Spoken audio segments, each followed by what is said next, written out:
What exactly is a busted Birkin anyway?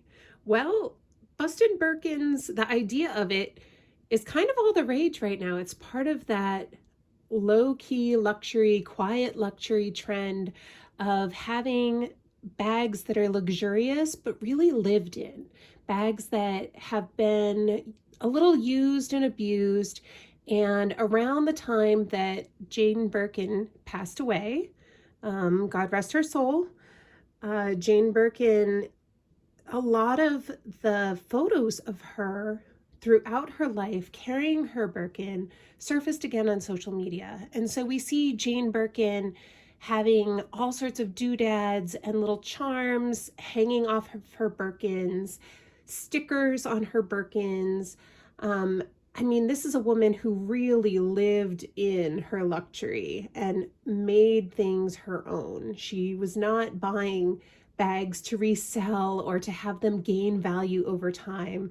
Ironically, because it's Jane Birkin, her bags were able to be resold at auction and made lots of money, but that's neither here nor there. The idea is that you really use the things that you have. So I set out, Mary-Kate and Ashley style, to buy a busted Birkin.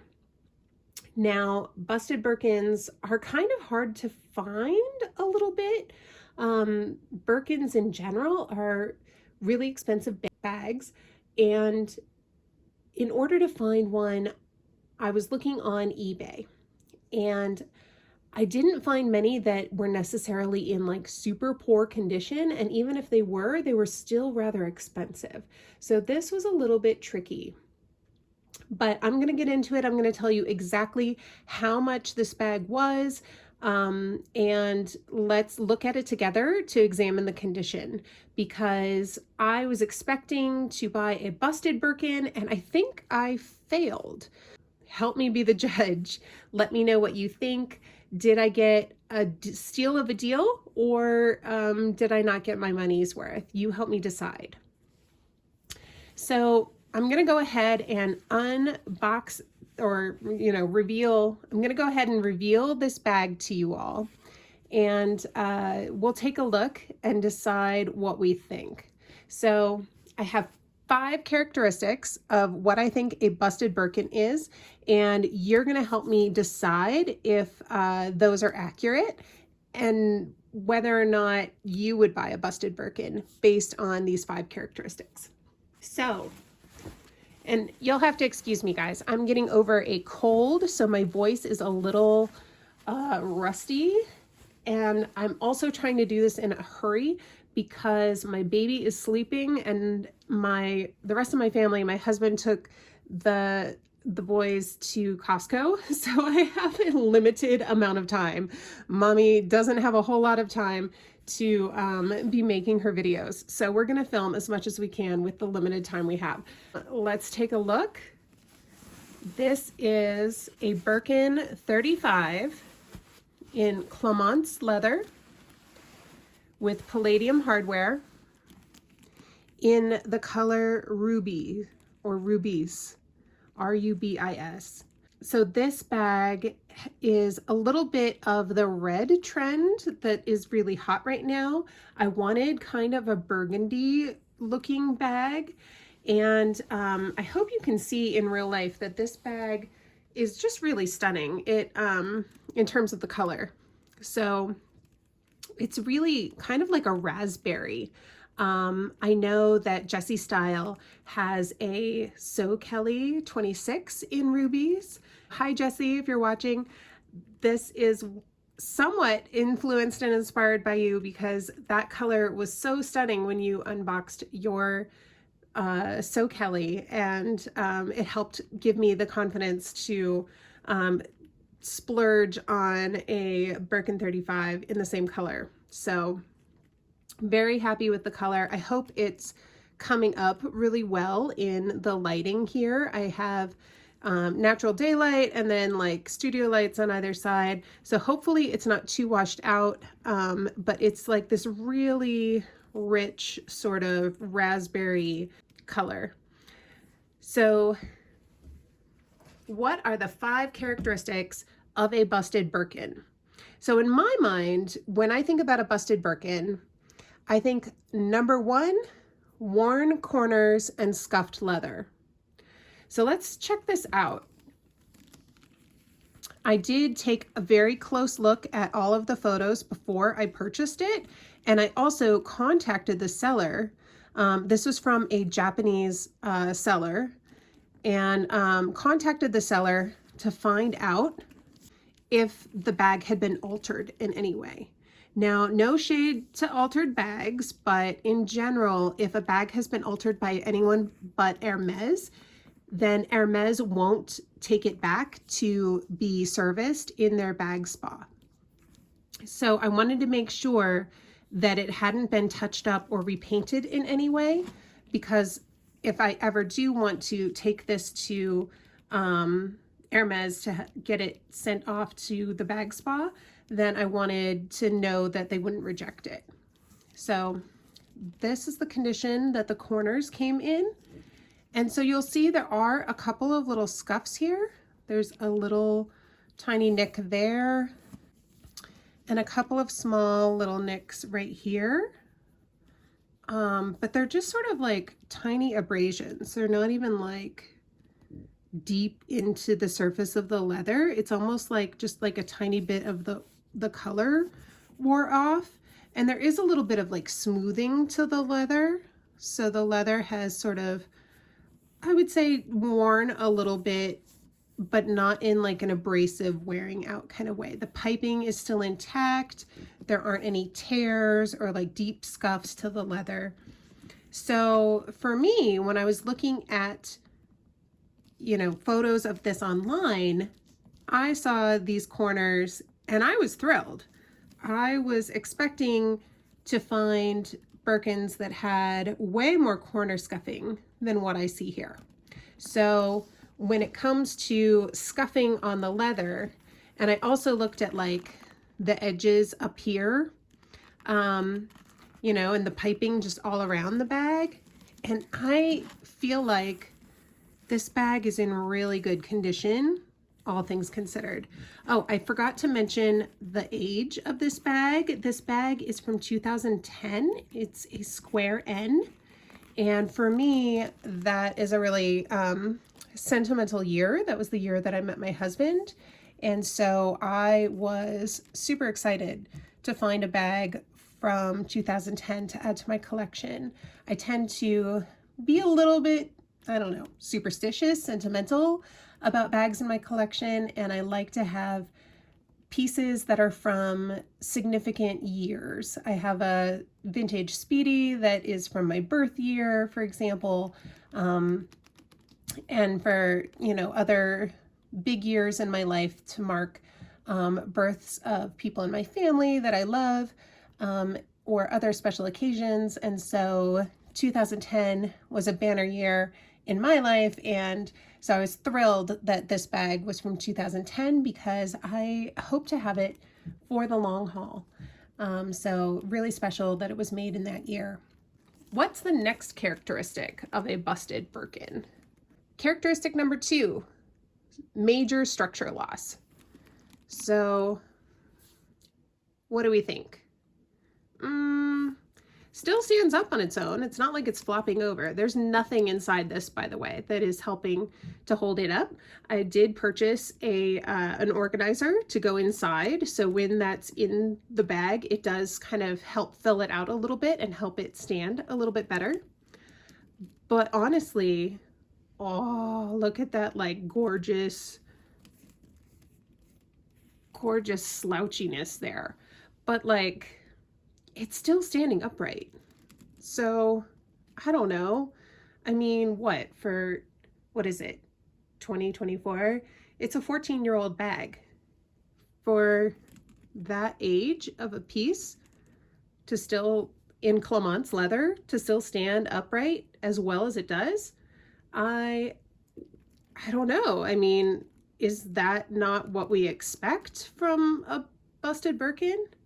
Now, I've seen some busted Birkins on the purse forum and other pictures online where they are like, you know, falling in on themselves, cannot stand upright like this, flopping absolutely face forward or backwards, and do not have anything left to give when it comes to their structure. So the fact that it stands upright on its own accord, I think is pretty great. And I haven't gotten to the price yet of this bag. I will get to the price. You will fall over. If you are an Hermes lover and you've been trying to follow the prices of Birkins and purchase one pre-loved, I think you will be shocked at what I paid when I tell you at the end the price of this bag. What is the third characteristic of a busted Birkin? Scratched hardware. So scratched hardware, gosh, I've seen some Hermes pieces online that are just scratched all the heck. And this came with stickers still attached on all of the hardware. So it was like somebody purchased this and left all the stickers on and then used the bag clearly because it has some marks. But otherwise just like left it sitting on a shelf. And so gravity did its thing and, you know, did its thing to the Clemence leather, made it slouchy. But the hardware itself, I mean, even on the feet, like there's some scuffs there, but like that's because there's a sticker there still. There are stickers actually, and I hope you can see that on all 4 of these feet. I'll do another video. Yeah, you can see because that one is starting to like peel up on the edge there. Look how shiny that is underneath. I'm going to do a separate video where we take the stickers off. I know, but I think that it'll be worth it to take the stickers off and to just enjoy the true shininess of the hardware and not have any, you know, I don't know. Sometimes I think when the stickers are still on the hardware, sometimes it kind of looks fake. And especially on the turn lock here, you can see like that sticker is barely hanging on. But it's like still wrapped around it. Like nothing can go through there. Like the fully wrapped sticker from the boutique is still in place on this. Now on the listing online, the stickers kind of made the photos look a little matte, like a little funny. And the listing didn't mention that the stickers were still on the hardware. So me, with my sharp, keen little eyes of looking at lots and lots of listings, I realized that that look was likely because the stickers were still on the hardware. But if somebody else was looking at that listing, they might have been like, oh, what is up with this hardware? It's just kind of sus. Maybe it's fake. So my personal opinion is that part of why I got such a good deal on this was that the photos didn't accurately describe or represent the fact that the hardware still had all of its stickers intact. So that was just kind of crazy to me when I received the bag and had that confirmation that yes, the stickers are all still in place. Okay, I'm going to open this up too, just to show you that it did come with the clochette and the lock and key. The inside is lined in chev, beautiful interior lining, really clean inside. There's the palladium hardware there for the zipper internally. So those interior pockets are there. And then it came with the clochette and the lock and keys. Part of why I'm getting this out now is to show you that the sticker was even still on the lock. And you can see that because, yeah, right there, it's starting to peel up. But it wraps around, and so to the other side, that still has a factory sticker on it. if you can see that. Now, there's no stickers on the keys, but they've been up inside the clochette, so they're still in really good shape and not super dinged up. But they have maybe a few hairline scratches here and there. It's kind of hard to see with the focusing of the camera. Now, some of the wear that was disclosed was that there was splitting on the leather on the clochette strap. And so what that says to me is that somebody, you know, carried this like you see a lot of people do with the clochette on the Birkin itself, and that this just started to wear out over time with, you know, being banged around.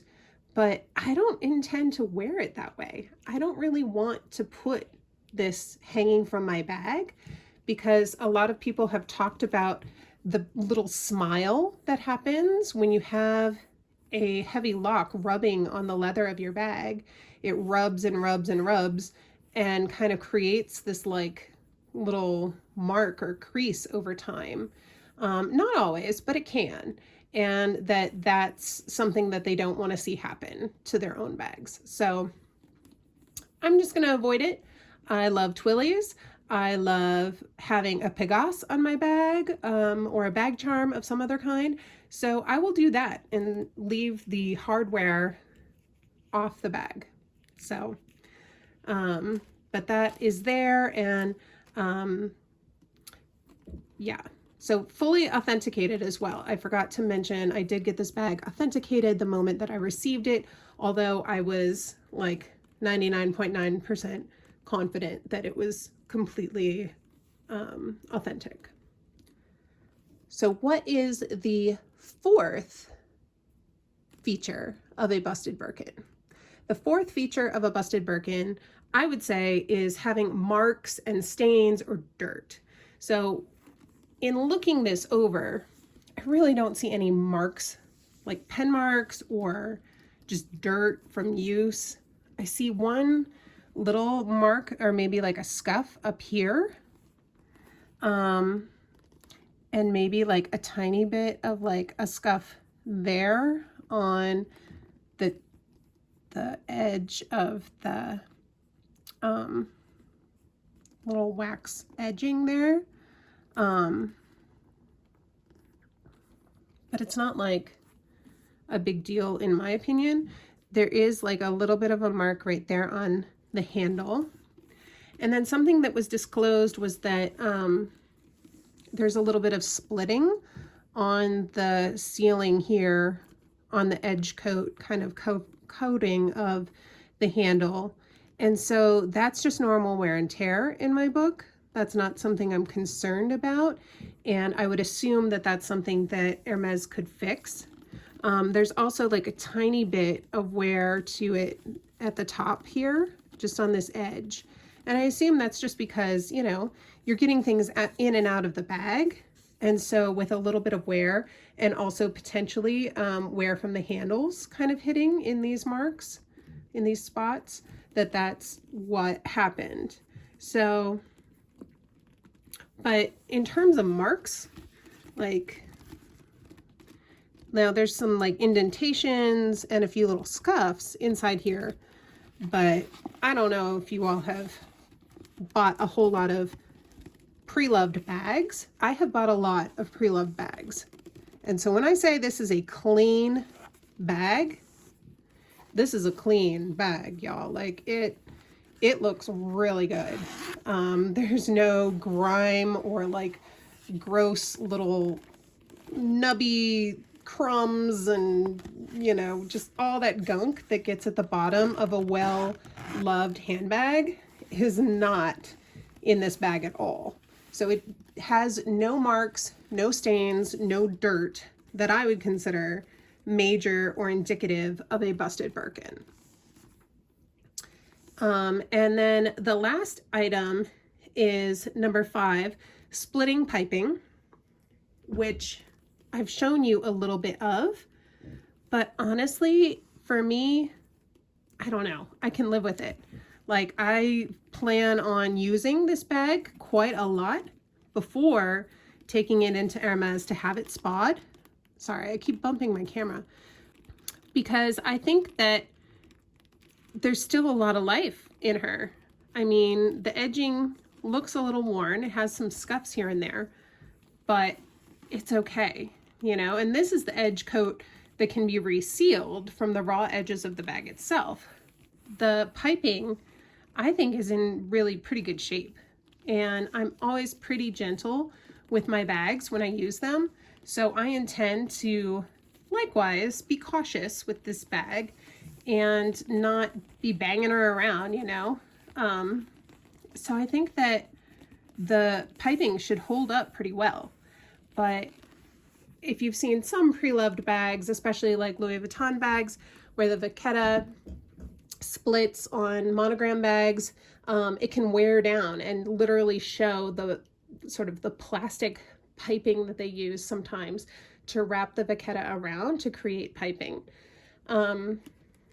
So it's not like that at all. I see no indications of there being any issue with split edges or piping like you would expect on a busted Birkin.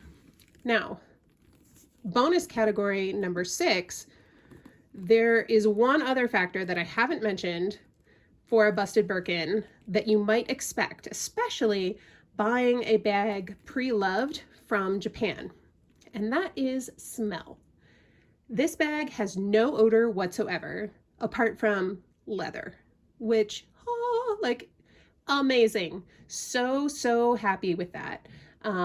Really, really pleased with the sellers that I've worked with in Japan, because I have worked with some in the past where, you know, you'll see a really good deal on eBay and wonder, wow, this is such a great price. And then you'll notice in the listing that it might say a closet odor.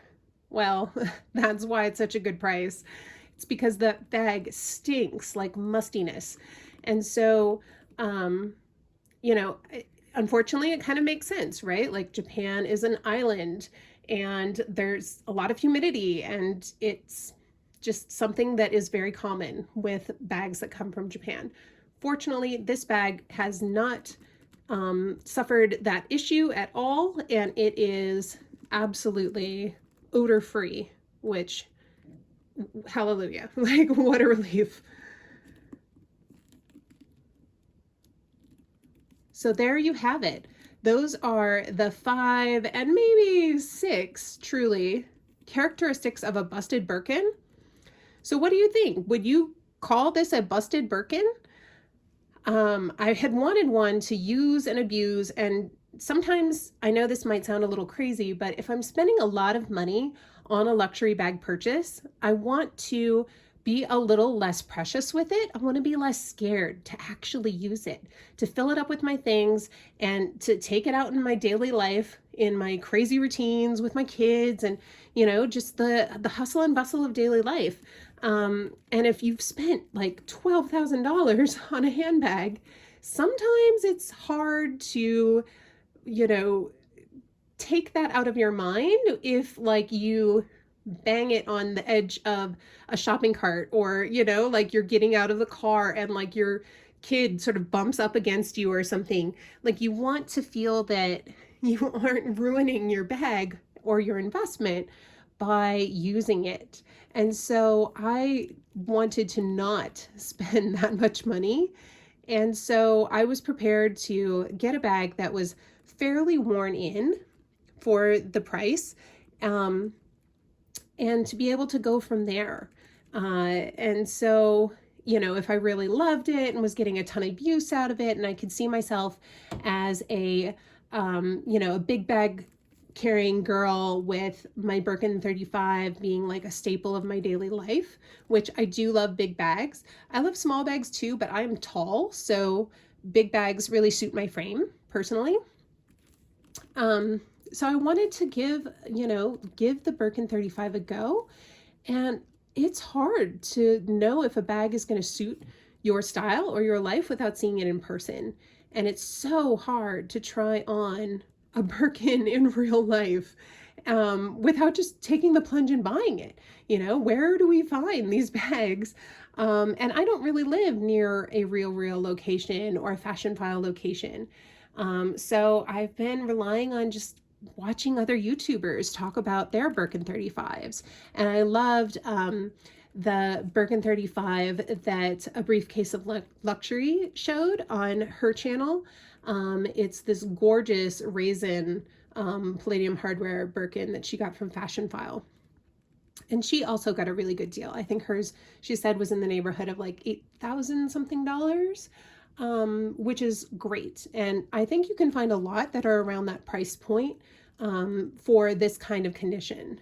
And so that's kind of what I was expecting. Now, I had followed this bag and I was watching it. I had communicated with the seller back and forth about the corners and the condition and whether or not it had been touched up. And it was, as it was getting closer to the holidays and closer to Thanksgiving, I noticed that it was slowly being reduced in price and reduced in price again. And I was like, oh, I just know somebody's going to snatch it up. So I figured, you know, somebody was going to end up, you know, snatching up this bag because it was originally listed at around $8,000. But I thought, you know, with the import duties and everything, that would have been like an additional $1,000 plus on top of the price. And I just wasn't ready to drop that kind of cash yet. Well, I kept watching it, and you guys aren't going to believe, but it got down to under $6,000. And I had no idea why. It was like the seller started dropping the price every day. And I think maybe they just had like too much inventory. They were looking to just like clear their shelves and get ready for like an influx for the holiday season. And so they just started discounting this bag like crazy. And it got down to $5,900. And I pulled the trigger and I purchased it. So $5,900 is a ton of money. It's almost the most expensive bag I've ever purchased. That's a story for another time. But it's like big money that I don't normally spend. But anyway, for a Birkin, it's an insanely good deal, in my opinion. So with taxes through eBay, it was just over $6,200. Then it went off to eBay's authentication program. And so it went to eBay authentication, where it ended up in its lovely white embroidered eBay dust bag because they didn't have a dust bag to come with this bag. So they put it in one at the eBay authentication facility. And the most amazing thing happened. It didn't end up needing to be charged the import duties. So when it arrived at my house, I was expecting to have to sign the paperwork and pay an additional fee. But they just were like, okay, sign for the bag, bye. So all in, you guys, this cost only $6,200 for this beautiful bag. So for a busted Birkin fail, I am very happy. I think I got a great deal, and I'm super excited to fill this beauty up, dress her up, start using her. I think I'm going to call her Ruby, just because of her beautiful color. So yeah, what do you think? Would you buy a busted Birkin? Would you use those 5 factors that I went through to help evaluate whether a bag would be worth it for you? At what price point would it be worth it to buy a busted Birkin? Several years ago, that may have been like, oh, like $3,000. But these days, I feel like if you find something that is in like the $5,000-$6,000 range, you are going to find a bag with all of those characteristics, with the scuffs, with the structure loss, with the scratched up hardware, with the stains and the dirt and the split piping and all of that. So I don't know. Let me know what you think. Is it worth it to get a busted Birkin, to try out the bag and see if you love it before investing double the amount of money in a more pristine version, especially if you actually plan on using the bag and want to love it and have it be part of your daily rotation? It's going to eventually get worn in. So, what's worth it to you? I would love to hear your thoughts in the comments below. And if you've made it all the way to the end, thank you so much for hanging out for this chatty video. I love having you here at WittingChic, where we try to make smart luxury decisions because no one likes to unwittingly make a bad luxury purchase. I hope wherever you are in the world, you're having a great day and that you find something to smile about today. I'll see you in my next one. Like and subscribe. Thanks all. Bye. I know what